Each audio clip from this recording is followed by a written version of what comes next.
The term Banana Wars refers to a series of military interventions by the United States in Latin America and the Caribbean in the late 19th and early 20th centuries. The most well-known of these conflicts was the United States' involvement in the region's banana trade, which led to the deployment of U.S. Marines to protect American fruit companies. In the early 20th century, American fruit companies such as the United Fruit Company and the Standard Fruit Company began to expand their operations in Latin America and the Caribbean. These companies controlled vast plantations and controlled much of the region's banana trade, which was an important export for many countries in the region. However, the unstable political climate in many of these countries made it difficult for the fruit companies to operate without interference. In response, the companies began to lobby the U.S. government for military intervention to protect their investments. The U.S. government was sympathetic to the fruit companies' cause, and in 1903, President Theodore Roosevelt issued the Roosevelt Corollary to the Monroe Doctrine, which gave the U.S. the right to intervene in Latin American countries to maintain stability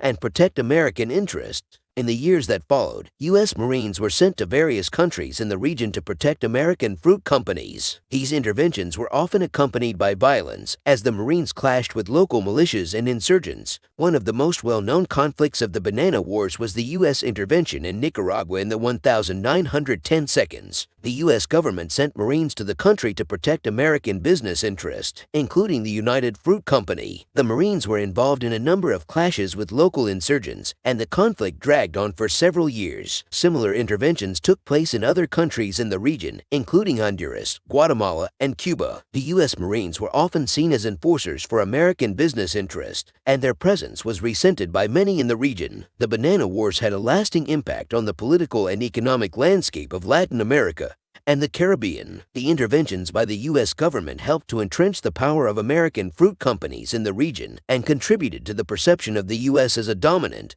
and imperialistic power. In conclusion, the Banana Wars were a series of military interventions by the U.S. in Latin America and the Caribbean in the early 20th century. These interventions were driven by the desire to protect American business interests, particularly in the region's banana trade. While the U.S. Marines were successful in protecting American investments, their presence was often resented by locals, and the conflicts had a lasting impact on the region's political and economic landscape.